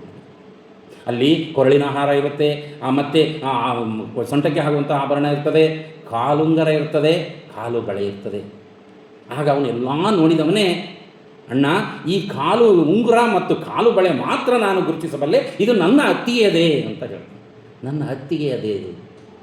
ಇನ್ನು ಉಳಿದ ಆಭರಣಗಳನ್ನು ಯಾಕೆ ಗುರುತಿಸಿಲ್ಲ ಅಂತ ಹೇಳ್ತಾರೆ. ಇಲ್ಲಿವರೆಗೂ ಅತ್ತಿಗೆಯ ಮುಖವನ್ನಾಗಲಿ ಅವರು ಹಾಕ್ಕೊಂಡು ಆಭರಣಗಳನ್ನಾಗಲಿ ಇಲ್ಲಿವರೆಗೂ ನಾನು ನೋಡೇ ಇಲ್ಲ. ಪ್ರತಿದಿನ ನನ್ನ ಅತ್ತಿಗೆದು ಕಾಲು ಬೀಳ್ತಿದ್ನಲ್ಲ, ಕಾಲು ನಮಸ್ಕಾರ ಮಾಡ್ತಿದ್ನಲ್ಲ, ಹಾಗಾಗಿ ಆ ಕಾಲು ಬಳೆ ಮತ್ತು ಕಾಲು ಉಂಗುರ ಕಂಡಿರುವುದು ನನಗೆ. ಎಂತಹ ಸಾಮಾಜಿಕ ಮೌಲ್ಯ, ಕೌಟುಂಬಿಕ ಮೌಲ್ಯ. ನಂತರ ಇನ್ನೊಂದು ಅತ್ಯುತ್ತಮವಾದಂಥ ಮೌಲ್ಯ ಚಿತ್ರಿಸಿದ ಯಾವುದು ಅಂದರೆ, ದಶರಥ ಮಹಾರಾಜರು ಅಂತ್ಯವಾಗ್ತಾರೆ. ಯಾವಾಗ ರಾಮ ಲಕ್ಷ್ಮಣ ಸೀತೆಯರು ವನವಾಸಕ್ಕೆ ಹೋಗ್ತಾರೋ ಕೆಲವು ವರ್ಷಗಳ ನಂತರ ಇವರು ನರಳಿ ಪುತ್ರ ವಿಯೋಗದಿಂದ ಸಾವನ್ನಪ್ತಾರೆ. ಕಾರಣ, ಅದಕ್ಕೂ ಒಂದು ಕಾರ್ಯಾನುಕಾರಣ ಸಂಬಂಧ ಇದೆ. ಅದಕ್ಕಿಂತ ಹಿಂದೆ ಶ್ರವಣಕುಮಾರನನ್ನು ನೋಡಿರ್ಬೋದು ಚಿತ್ರಪಟದಲ್ಲಿ. ಒಂದು ತಕ್ಕಡಿಯಲ್ಲಿ ಮುಂದೆ ನನ್ನ ತಂದೆ ಮತ್ತು ಹಿಂದೆ ತಾಯಿಯನ್ನು ಹೊತ್ಕೊಂಡು ಹೋಗುವಂಥ ಶ್ರವಣಕುಮಾರ. ಇಡೀ ಪುರಾಣ ಪುಣ್ಯಕಥೆಗಳಲ್ಲಿ, ಇಡೀ ಭರತಖಂಡದಲ್ಲಿ ಪಿತೃವಾಕ್ಯ ಪರಿಪಾಲಕರು ಮತ್ತು ಮಾತಾಪಿತೃಗಳ ಸೇವೆಯಲ್ಲಿ ಎತ್ತಿದ ಕೈ ಅಂದರೆ ಅತ್ಯುನ್ನತ ಸ್ಥಾನವನ್ನು ಪಡೆದವರು ಇವರಿಬ್ಬರೇ, ಶ್ರೀರಾಮ ಮತ್ತು ಶ್ರವಣಕುಮಾರ. ಶ್ರವಣಕುಮಾರ ಅವರ ತಂದೆ ತಂಡುಮುನಿ ಸಂತನು ಅಂತಲೂ ಕರೀತಾರೆ. ತಾಯಿ ಜ್ಞಾನವಂತಿ, ಇವರ ಇಚ್ಛೆ ಏನಾಗಿರುತ್ತೆ ಅಂದರೆ ಅವರಿಗೆ ಕಣ್ಣಿಲ್ಲ. ಅವರ ಇಚ್ಛೆ ಏನು ಅಂದರೆ ನನ್ನ ಮಗ ಎಲ್ಲ ಪುಣ್ಯಕ್ಷೇತ್ರಗಳಿಗೆ ನಮ್ಮನ್ನು ಹೊತ್ಕೊಂಡು ಹೋಗಿ ಅಲ್ಲಿ ಸ್ಪರ್ಶ ಮಾಡಿ ಅವರ ದೇವರ ಆಶೀರ್ವಾದವನ್ನು ಪಡೆದು ಇಡೀ ಭೂಮಂಡಲದಲ್ಲಿ ನನ್ನ ಮಗನಂತಹ ಮಾತಾಪಿತೃಗಳ ಸೇವೆಯಲ್ಲಿ ಅತ್ಯುನ್ನತ ಸ್ಥಾನವಾಗಿ ಪಡಬೇಕು, ಇತಿಹಾಸದಲ್ಲಿ ನನ್ನ ಮಗ ಬರಬೇಕು. ಅದು ಇಚ್ಛೆ. ಅದನ್ನು ಅವರು ಪಾಲಿಸ್ತಾರೆ ಅಂತ ಶ್ರವಣಕುಮಾರ. ಪಾಲಿಸಬೇಕಾದರೆ ಅವರು ಉತ್ತರ ಭಾರತದಲ್ಲಿ ಅವರನ್ನು ಹೊತ್ಕೊಂಡು ಹೋಗ್ತಿರ್ಬೇಕಾದ್ರೆ ಕಾಡಿನ ಮಧ್ಯದಲ್ಲಿ ಈ ತಂಡು ಮುನಿಗೆ ತಂದೆಗೆ ಹಸು ನೀರಡಿಕೆ ಆಗುತ್ತೆ. ನೀರು ಕುಡಿಬೇಕಪ್ಪ ಅಂದಾಗ ಅವರನ್ನು ಇಳಿಸಿ ಒಂದು ಬಾವಿಯಲ್ಲಿ ನೀರು ತರಲಿಕ್ಕೆ ಶ್ರವಣಕುಮಾರ ಹೋಗ್ತಾನೆ. ಅಲ್ಲಿ ಹೋದಾಗ ನೀರು ತುಂಬುವಾಗ ಇದೇ ಸಮಯದಲ್ಲಿ ಅದೇ ಕಾಡಿನಲ್ಲಿ ದಶರಥ ಮಹಾರಾಜ ಬೇಟೆಗೆ ಬಂದಿರ್ತಾರೆ. ಬೇಟೆಗೆ ಬಂದಾಗ ಇಲ್ಲಿ ಯಾವುದೋ ಒಂದು ಶಬ್ದ ಆಗುತ್ತೆ, ನೀರಿನ ಶಬ್ದ, ಅದು ಪ್ರಾಣಿ ಇರಬಹುದು ಅಂತ ಶಬ್ದವೇದಿ ಬಾಣವನ್ನು ಬಿಡ್ತಾರೆ. ಅದು ಬಂದದ್ದೇ ಈ ಶ್ರವಣಕುಮಾರನ ಎದೆಗೆ ಚುಚ್ಚಿಬಿಡುತ್ತೆ. ಅಮ್ಮ ಅಂತ ಹೇಳಿಕೊಂಡು ಚೀರಿ ಬಿದ್ದು ಬಿಡ್ತಾರೆ. ಓ, ಯಾವುದೋ ಮನುಷ್ಯರ ಶಬ್ದ ಅಂತ ಹೇಳಿ ಇಡೀ ದಶರಥ ಮಹಾರಾಜ ಓಡಿ ಬಂದು ನೋಡ್ತಾರೆ. ಇಲ್ಲಿ ಶ್ರವಣಕುಮಾರ ವಿಲವಿಲ ಒದ್ದಾಡ್ತಾ ಇದ್ದಾರೆ. ಆಗ ಶ್ರವಣಕುಮಾರ ಹೇಳ್ತಾರೆ, ಅಲ್ಲಿ ನನ್ನ ತಂದೆ ತಾಯಿಯರು ಬಾಯಾರಿಕೆಯಿಂದ ಇದ್ದಾರೆ, ಅವರಿಗೆ ನೀರನ್ನು ತಗೊಂಡು ಕೊಡಿ ಅಂತ ಹೇಳಿ ಪ್ರಾಣ ಬಿಡ್ತಾರೆ. ಆಗ ನೀರನ್ನು ತೆಗೆದುಕೊಂಡು ಹೋದಂಥ ದಶರಥ ಮಹಾರಾಜ ಆಗ ಅವರಿಗೆ ಕೊಡ್ತಾರೆ ನೀರನ್ನು. ಆಗ ಬಂದಾಗ ಅವರಿಗೆ ತಂದೆ ತಾಯಿಗೆ ನನ್ನ ಮಗನಲ್ಲ ಅಂತ ಗೊತ್ತಾದ ತಕ್ಷಣ ನೀನು ಯಾರು ಅಂದಾಗ ಆ ದಶರಥ ಮಹಾರಾಜ ಎಲ್ಲವನ್ನು ಹೇಳ್ತಾರೆ. ಹೇಳಿದ ನಂತರ ಆ ತಂಡು ಮುನಿ ಜ್ಞಾನವಂತಿ ಶಾಪ ಕೊಟ್ಟು ನೀನು ಸಹ ಪುತ್ರ ವಿಯೋಗದಿಂದ ನರಳಿ ಸಾಯುವಂಥವನಾಗುವಂತ ಹೇಳಿ ಶಾಪ ಕೊಟ್ಟು ಸತ್ತೋಗ್ಬಿಡ್ತಾರೆ. ಕಾರ್ಯಾನುಕಾರಣ ಸಂಬಂಧವಿಲ್ಲದೆ ಯಾವುದೇ ಘಟನೆಗಳು ಜರುಗೋದು ಅನ್ನೋದು ಇದಕ್ಕೆ. ಇಲ್ಲಿರುವಂಥ ಕೈಕೇಯಿ ಆಗಲಿ, ಮಂತ್ರೆ ಆಗಲಿ, ವನವಾಸ ಪ್ರತಿಯೊಂದು ಸಹ ಯಾವ ರೀತಿ ಪಾತ್ರಧಾರಿಗಳಾಗ್ತಾರೆ ನೋಡಿ. ಈ ರೀತಿಯಲ್ಲಿ ಅವರು ಕೆಲವು ವರ್ಷದಲ್ಲಿ ದಶರಥ ಮಹಾರಾಜರು ತೀರ್ಕೊಂಡಾಗ ಅವರ ಶವ ಸಂಸ್ಕಾರಕ್ಕೆ ಶ್ರೀರಾಮ ಲಕ್ಷ್ಮಣರು ಬರೋದೇ ಇಲ್ಲ. ಯಾಕೆ? ಪಿತೃವಾಕ್ಯ ಪರಿಪಾಲಕರವರು. ಸುದ್ದಿ ಹೋದರೂ ಬರೋದಿಲ್ಲ, ಪಿತೃವಾಕ್ಯ ಪರಿಪಾಲಕರು. ನಂತರ ಇವರಿಗೆ ಈಗ ಇರುವಂಥದ್ದು ಎಲ್ಲಿ ಅಂದರೆ ಶ್ರೀಲಂಕೆಯ ಹೊರಭಾಗದಲ್ಲಿ ಒಂದು ಬಿಡಾರ ಹಾಕ್ಕೊಂಡು ಕೆಲವೇ ದಿನಗಳಲ್ಲಿ ಯುದ್ಧ ಪ್ರಾರಂಭ. ರಾಮ ಮತ್ತು ರಾವಣರಿಗೆ ಯುದ್ಧ ಸಮೀಪಿಸ್ತಾ ಇದೆ. ಕೆಲವೇ ದಿನದಲ್ಲಿ ಯುದ್ಧ ಘೋಷಣೆಯಾಗಿದೆ. ಈಗ ತನ್ನ ತಂದೆಯ ಶ್ರಾದ್ದದ ದಿನ ಬಂದಿದೆ. ಪ್ರತಿ ವರ್ಷ ಶ್ರಾದ್ದದ ದಿನ ಪುಣ್ಯತಿಥಿಯನ್ನು ಮರೆತಿಲ್ಲ ಅವರು. ಇಡೀ ಶ್ರೀಲಂಕಾದ ಹೊರವಲಯದಲ್ಲಿ ಬಿಡಾರ ಹಾಕಿದ್ದಾರೆ. ವಾನರ ಸೈನ್ಯ ಇದೆ, ರಾಮ ಲಕ್ಷ್ಮಣರಿದ್ದಾರೆ, ವಿಭೀಷಣ ಇದ್ದಾನೆ ಅವ್ರ ಜೊತೆ. ವಿಭೀಷಣ ಯಾರು? ರಾವಣನ ಸಹೋದರ. ರಾವಣನ ಅನ್ಯಾಯ, ಅಹಂಕಾರ, ಇವನ ಶೋಷಣೆಯನ್ನು ನೋಡಿ ಬೇಸತ್ತು ನಾನು ನಿಮ್ಮ ಜೊತೆಗೆ ಇರಲ್ಲ ಅಂತ ಹೇಳಿ ರಾಮನ ಹತ್ರ ಹೋಗ್ತಾನೆ. ಆದರೂ ಸಹ ಧರ್ಮನಿಷ್ಠನಾಗಿರ್ತಾನೆ. ರಾಮನ ಒಬ್ಬ ಶಿಷ್ಯ, ಸ್ನೇಹಿತನಾಗಿ, ಮಿತ್ರನಾಗಿ ಕಾಣಿಸ್ಕೊಳ್ತಾನೆ. ಇಡೀ ತನ್ನ ಸಾಮ್ರಾಜ್ಯದ ಮತ್ತು ರಾವಣನ ಬಗ್ಗೆ ಯಾವುದೇ ಪಿತೂರಿಯನ್ನು ಹೇಳೋದಿಲ್ಲ ಅಂತ ಧರ್ಮನಿಷ್ಠ ವಿಭೀಷಣ ಅವ್ರ ಜೊತೆಗೆ ಇರ್ತಾನೆ. ರಾಮ ಲಕ್ಷ್ಮಣ ವಾನರ ಸೈನ್ಯ ಜೊತೆಗೆ ಬೀಡು ಬಿಟ್ಟಿರ್ತಾರೆ. ಈಗ ದಶರಥ ಮಹಾರಾಜರ ಶ್ರಾದ್ದ ಇದೆ, ಪುಣ್ಯತಿಥಿ ಇದೆ. ಅದಕ್ಕೆ ಬ್ರಾಹ್ಮಣಿಕೆ ಮಾಡಲಿಕ್ಕೆ ಒಬ್ಬ ವ್ಯಕ್ತಿ ಬೇಕು. ಅದಕ್ಕೆ ಕ್ಷತ್ರಿಯ ವಂಶದಲ್ಲಿ ಶ್ರಾದ್ದ ಮಾಡಲಿಕ್ಕೆ ಬ್ರಾಹ್ಮಣಿಕೆ ಮಾಡುವಂಥ ಮಂತ್ರಘೋಷಗಳಿಂದನೇ ಆಗಬೇಕದು. ಆಗ ವಿಭೀಷಣನನ್ನು ಕೇಳ್ತಾರೆ ಶ್ರೀರಾಮರು, ಈ ಸುತ್ತಮುತ್ತಲೂ ಯಾರಾದರೂ ನನ್ನ ತಂದೆಯ ಶ್ರಾದ್ದಕ್ಕೆ ಬ್ರಾಹ್ಮಣಿಕೆ ಮಾಡಲಿಕ್ಕೆ ಬ್ರಾಹ್ಮಣ ವ್ಯಕ್ತಿಗಳು ಯಾರಾದರೂ ಇದ್ದಾರಾ ಅಂತ ಕೇಳ್ತಾರೆ. ಕೇಳಿದಾಗ ವಿಭೀಷಣ ಹೇಳುವಂಥದ್ದು ಮಾತು, ಸುತ್ತಮುತ್ತಲೂ ಯಾರೂ ಇಲ್ಲ, ನನ್ನ ಸಹೋದರ ರಾವಣನೇ ಇದಕ್ಕೆ ಸೂಕ್ತವಾದ ವ್ಯಕ್ತಿ, ಅವನಿಂದಲೇ ನಾವು ನಮ್ಮ ಎಲ್ಲ ಶ್ರಾದ್ದ ಕಾರ್ಯಗಳು ನಡೀತವೆ ಅಂತ ಹೇಳಿಬಿಡ್ತಾರೆ. ಏನು ಮಾಡಬೇಕೀಗ ಶ್ರೀರಾಮ? ಕೆಲವೇ ದಿನದಲ್ಲಿ ಯುದ್ಧ ಘೋಷಣೆಯಾಗಿದೆ. ತಾನು ಯುದ್ಧ ಮಾಡೋದು ರಾವಣನ ಜೊತೆಗೆ. ಈಗ ತಂದೆಯ ಶ್ರಾದ್ದಕ್ಕೆ ಓಲೆಯನ್ನು ಕಳಿಸ್ತಾರೆ, ಕರೆಯೋಲೆ. ನನ್ನ ತಂದೆ ದಶರಥ ಮಹಾರಾಜರ ಪುಣ್ಯತಿಥಿ ಶ್ರಾದ್ದ ಇದೆ, ಇಂಥ ದಿನ ಇದೆ, ನಾವು ಇಂಥ ಕಡೆ ಇದ್ದೇವೆ, ಆದ್ದರಿಂದ ಬಂದು ತಾವು ಬ್ರಾಹ್ಮಣಿಕೆಯನ್ನು ಮಾಡಿಕೊಡಬೇಕಾಗಿ ಬೇಡಿಕೊಳ್ಳುತ್ತೇವೆ. ಕರೆಯೋಲೆ ಹೋಗಿದೆ ರಾವಣನ ಆಸ್ಥಾನಕ್ಕೆ. ಕರೆಯೋಲೆಯನ್ನು ನೋಡ್ತಾರವರು. ರಾವಣ ನೋಡಿ ಒಪ್ಪಿಗೆ ಕೊಡ್ತಾರೆ. ಅವರು ಹುಡುಕೊಂಡು ಬರ್ತಾರೆ. ಅದಕ್ಕೆ GPS ಬೇಡ, ಅವರು ಹೇಳಿದ್ರು ಇಂಥ ಗುಡ್ಡ, ಇಂಥ ಕಡೆ, ಇಂಥ ಇದರಲ್ಲಿ ನಾವು ಬಿಟ್ಟಿದ್ದೇವೆ, ಬೀಡು ಬಿಟ್ಟಿದ್ದೇವೆ, ಅವ್ರಿಗೆ ಗೊತ್ತಿದೆ. ಯುದ್ಧ ಘೋಷಣೆಯಾಗಿದೆ. ಅವರು ಇನ್ನು ಕೆಲವೇ ದಿನದಲ್ಲಿ ಯುದ್ಧ. ಅದೇ ಶ್ರೀರಾಮನ ಜೊತೆಗೆ ಯುದ್ಧ. ಇದೇ ರಾವಣನೇ. ಈಗ ಬಂದಿರೋದು ರಣರಂಗದಲ್ಲಿ ವಿರೋಧಿಗಳು ಇವರು. ಅವನು ರಾವಣಾಸುರ, ರಾವಣ. ಇಲ್ಲಿ ಶ್ರೀರಾಮ, ಇಬ್ಬರ ಯುದ್ಧ ಆಗಬೇಕು, ಇಬ್ಬರು ವಿರೋಧಿಗಳು ರಣರಂಗದಲ್ಲಿ. ಆದರೆ ಇಲ್ಲಿ ಬ್ರಾಹ್ಮಣಿಕೆ ಮಾಡುವಂಥ ಒಬ್ಬ ಬ್ರಾಹ್ಮಣನಾಗಿ ರಾವಣ ಬರ್ತಾನೆ. ಇವರು ಭಕ್ತರಾಗಿ ಲಕ್ಷ್ಮಣ ಮತ್ತು ಶ್ರೀರಾಮ ಬಂದವರೇ ಬಿಡಾರವನ್ನು ಹುಡ್ಕೊಂಡು ಬರ್ತಾರೆ. ರಾವಣ ಬಂದವರೇ ಅವರಿಗೆ ಎಲ್ಲ ಆತಿಥ್ಯವನ್ನು ಮಾಡ್ತಾರೆ. ಅವ್ರಿಗೆ ಕಾಲು ತೊಳಿಲಿಕ್ಕೆ ನೀರು ಕೊಡ್ತಾರೆ, ಎಲ್ಲ ಬರ್ತಾರೆ, ಒಳಗೆ ಕೂತ್ಕೊತಾರೆ. ಕೂತ್ಕೊಂಡ ಮೇಲೆ ತನ್ನ ತಂದೆಯ ಸಂಪೂರ್ಣ ಶ್ರಾದ್ದವನ್ನು, ಬ್ರಾಹ್ಮಣಿಕೆಯನ್ನು ಮಂತ್ರಘೋಷದ ಮೂಲಕ ರಾವಣ ಮಾಡ್ತಾರೆ. ನಂತರ ಕೊನೆಯಲ್ಲಿ ಎಲ್ಲ ಮುಗಿದಾದ ಮೇಲೆ ಲಕ್ಷ್ಮಣ ಮತ್ತು ಲಕ್ಷ್ಮಣರು ರಾವಣನ ಕಾಲು ಬೀಳ್ತಾರೆ. ಕಾಲು ನಮಸ್ಕಾರ ಮಾಡಿದಾಗ ರಾವಣನ ಹೇಳುವಂಥ ಮಾತು ವಿಜಯೀ ಭವ ಅಂತ ಹೇಳ್ತಾರೆ. ನೋಡಿ ಎಂಥ ಸಂದರ್ಭ. ಈಗಿನ ಕಾಲದಲ್ಲಿ ಮಲ್ಕೊಂಡವರಿಗೂ ಸಾಯಿಸ್ತಾರೆ, ಹಿಂದಿನಿಂದ ಚೂರಿ ಹಾಕಿ ಸಾಯಿಸುವಂಥ ಕಾಲದಲ್ಲಿ ಎಂತಹ ಆದರ್ಶಗಳು, ರಾಜಕೀಯ ಮೌಲ್ಯಗಳು ನೋಡಿ. ವಿಜಯೀ ಭವ ಅಂತ ಹೇಳ್ತಾರೆ, ವಿರೋಧಿ. ಈ ರೀತಿಯಾದಂಥ ಸಂದರ್ಭವನ್ನು ಒಂದು ಚಿತ್ರಿತವಾಗಿ ಯಾವ ರೀತಿಯಲ್ಲಿ ಮಹರ್ಷಿ ವಾಲ್ಮೀಕಿಗಳು ಕೊಡ್ತಾ ಹೋಗ್ತಾರೆ ನೋಡಿ. ಈ ರೀತಿಯಲ್ಲಿ ಅನೇಕ ಪ್ರಸಂಗಗಳನ್ನು, ಅನೇಕ ಮೌಲ್ಯಗಳನ್ನು, ಅನೇಕ ಆದರ್ಶಗಳನ್ನು ಕೊಟ್ಟಂತಹ ಕವಿ, ಆದಿಕವಿ, ಪೂಜ್ಯ ಕವಿ ಮಹರ್ಷಿ ವಾಲ್ಮೀಕಿಯವರು ಕೊಡ್ತಾ ಹೋಗ್ತಾರೆ. ಇಂತಹ ಕವಿ ಯಾವುದೇ ಸಮುದಾಯ, ಯಾವುದೇ ಸಮಾಜಕ್ಕೆ ಸೀಮಿತವಲ್ಲ. ವಿಶ್ವಚೇತನ, ವಿಶ್ವಮಾನವ, ಇಡೀ ವಿಶ್ವಕ್ಕೆ ಕೊಟ್ಟಂಥ ಕೊಡುಗೆ ಅವ್ರದ್ದು ರಾಮಾಯಣ. ಇಂಥ ರಾಮಾಯಣವನ್ನು ಕೊಟ್ಟಂತಹ ಆ ಮಹಾನುಭಾವನಿಗೆ ಹೃತ್ಪೂರ್ವಕವಾಗಿ ಶಿರಸಾಷ್ಟಾಂಗವಾಗಿ ನಮಸ್ಕರಿಸುತ್ತಾ, ಈವರೆಗೂ ಸಹ ನನ್ನ ಈ ವಿಡಿಯೋವನ್ನು ಆಲಿಸಿದಂತಹ ತಮ್ಮೆಲ್ಲರಿಗೂ ನಮಸ್ಕರಿಸಿ, ಈ ನನ್ನ ವಿಡಿಯೋವನ್ನು ಇಡೀ ಮಹರ್ಷಿ ವಾಲ್ಮೀಕಿಯವರ ವೃತ್ತಾಂತವನ್ನು ಆಲಿಸಿದ ನಿಮ್ಮ ಸಹನೆಗೆ ನಮನ ಸ್ವೀಕರಿಸ್ತಾ ಅಂತಿಮಗೊಳಿಸ್ತೇನೆ. ನಮಸ್ತೆ. ಜೈ ಹಿಂದ್, ಜೈ ಕರ್ನಾಟಕ ಮಾತೆ, ಜೈ ವಾಲ್ಮೀಕಿ.